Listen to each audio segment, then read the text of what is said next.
António Pedro Ferreira, professor universitário, especialista em Direito Bancário, é convidado desta noite do Closing Bell. Muito boa noite, obrigado por estar aqui. Aquilo que está a ser pedido à banca portuguesa é demasiado? Justificam-se estas declarações a que assistimos hoje de manhã e estas queixas em relação à Troika? Eu penso que há aqui talvez algum exagero de ambas as partes. Talvez fosse necessário encontrar um maior equilíbrio entre o que a Troika, por um lado, está a definir em termos de exigências de capital e aquilo que os próprios bancos sustentam também em termos de capital. Porque, repare, o grande problema tem a ver com a noção que tínhamos do que é e de para que é que serve o capital de um banco comercial. Todos nós sabemos o que é o capital de uma sociedade comercial. O que esquecemos, por vezes, é que a função do capital social de um banco não é exatamente a mesma da função que desempenha o capital social num banco. Porquê? Porque enquanto nas sociedades comerciais, digamos, normais, entre aspas, o capital social serve muitas vezes como o primeiro elemento de sustentação do exercício da atividade, nos bancos não é essa a sua utilização preferencial. O capital social é a almofada de sustentação dos bancos que garante a confiança do mercado no desempenho desses mesmos bancos. Portanto, são funções absolutamente diferentes.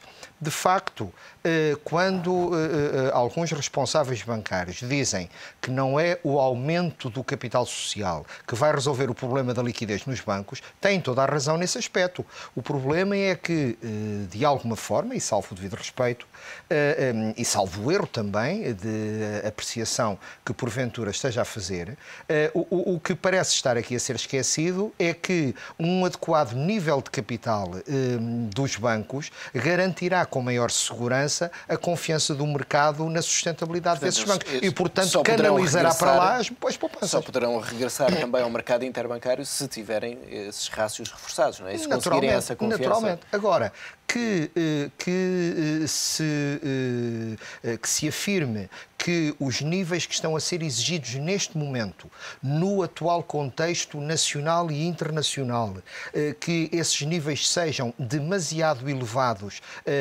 para serem satisfeitos desde já, também estou de acordo e poderíamos tentar encontrar aqui uma solução intermédia que, reforçando a solidez dos bancos e reforçando o capital de crédito de mercado das instituições bancárias, no entanto, também não esquecesse que estar a obrigar os bancos a canalizarem parte dos seus ativos monetários para o reforço de capital pode retirar algum dinheiro à circulação e pode diminuir o nível de crédito. O problema também tem a ver com algumas práticas que foram adotadas nos anos mais recentes, porque mandaria à prudência, admito eu, que em determinadas situações não tivesse havido a distribuição de dividendos que houve nos anos mais recentes e que esses resultados tivessem sido aproveitados desde logo, numa perspectiva de médio e de longo prazo, que esses resultados também tivessem sido aproveitados para reforçar os níveis de capital. Mas todos nós soubemos que houve aí um período, ainda não há muito tempo, um período relativamente recente, em que era uma festa brava em termos de distribuição de dividendos, por força dos resultados bancários. E em que ninguém perguntava aos nada. rácios de capital. Exato. E em que ninguém perguntava nada aos rácios de capital. Tem toda a razão quando diz isso. Mas aquilo que foi definido e que foi ontem dito na conferência de imprensa da Troika, se bem percebi, é que a banca portuguesa tem de cumprir as metas que estavam estabelecidas no memorando de entendimento, ou seja, 9% do rácio de capital com as regras antigas, este ano, e depois os 9% agora estabelecidos pela Agência Bancária Europeia em junho do próximo ano.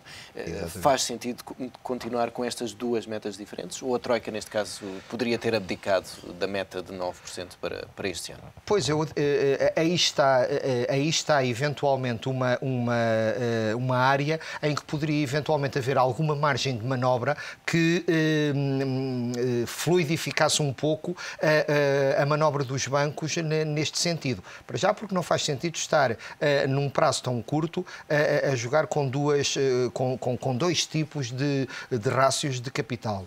Portanto, seria interessante, talvez, que houvesse uma uniformização de conceitos e que houvesse uma aposta portanto, em flexibilizar a matéria da fixação das taxas de capital, de reforço de capital.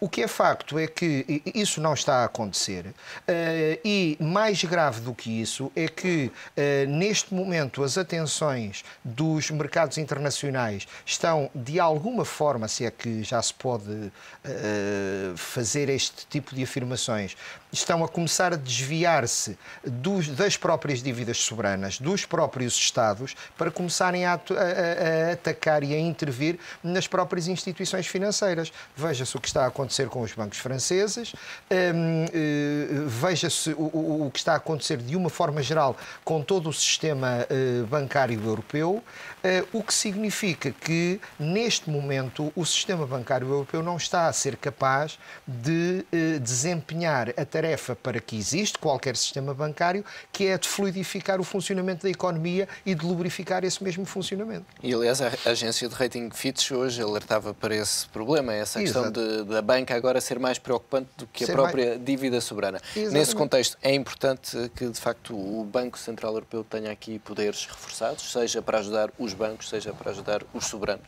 Penso que sim, penso que sim. O Banco Central Europeu tem que passar a ser uma instituição, na minha perspectiva, naturalmente. O Banco Central Europeu tem que passar a ser uma instituição que se preocupe também com a política financeira e não apenas com a política monetária. É evidente que a preocupação da política monetária é importante, a preocupação com a limitação do crescimento da inflação é importante, mas estamos a ver que essa preocupação em termos excessivos, como me parece que se estão a colocar desde há algum tempo a esta parte, pode ter efeitos muito perniciosos e pode ter efeitos nefastos ao nível do crescimento da economia.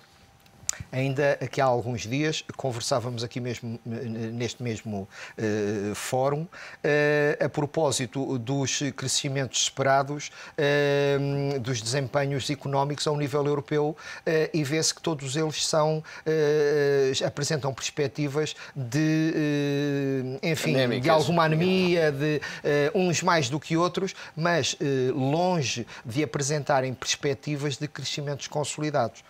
Admito que tal situação se deva a um excesso de preocupação com a política inflacionista e deixando de lado e desprezando outras vertentes que devem ser atendidas. Não quero com isto dizer que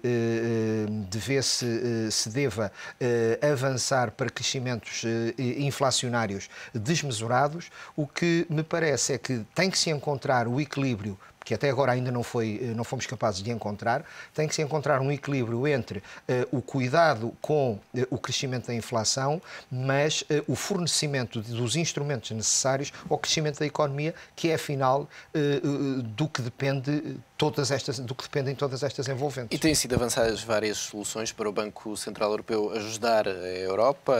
A proposta francesa, antes da última cimeira, era transformar o FEF, Fundo Europeu de Estabilização Financeira, num banco, para que depois pudesse recorrer ao Banco Central Europeu. Hoje falou-se na possibilidade do Banco Central Europeu emprestar dinheiro ao FMI e depois o FMI canalizar esse dinheiro de volta para a Europa.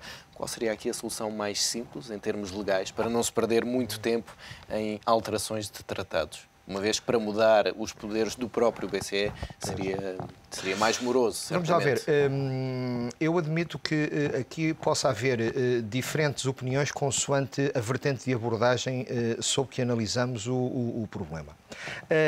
Numa vertente mais globalizante, admito que seja extremamente importante não deixar de envolver o FMI nesta situação. E não deixa de ser importante, porquê? Porque o FMI tem uma vocação mais globalizante e não só estritamente direcionada para a questão europeia, e por outro lado, isso pode fazer com que também haja alguma concertação de esforços, ou se possa começar a desenhar alguma concertação de esforços com outras potências internacionais, nomeadamente com os países emergentes, e eu até diria, enfim, com os próprios Estados Unidos, embora os Estados Unidos já se tenham demarcado de uma forma relativamente agreste, dizendo que o problema é dos europeus, os europeus que o resolvam.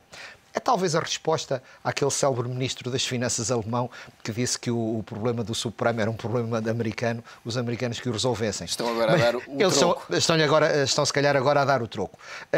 Embora me pareça também, mais uma vez, que esse troco deve ser cuidadosamente pensado e cuidadosamente sopesado, porque neste momento já não se jogam os interesses de um país ou de um continente. Estas coisas cada vez são mais globalizadas, para o bem e para o mal.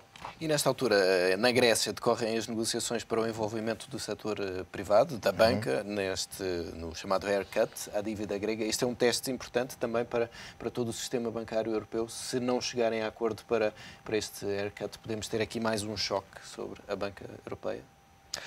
Admito que sim. É evidente que a Grécia, de alguma forma, tem funcionado já de há bastante tempo a esta parte, como, eu quase diria, como que uma cobaia para ver como é que as coisas funcionam, para ver depois como é que se aplicam nos outros Estados que estão, digamos assim, encarreirados atrás da Grécia em situações problemáticas.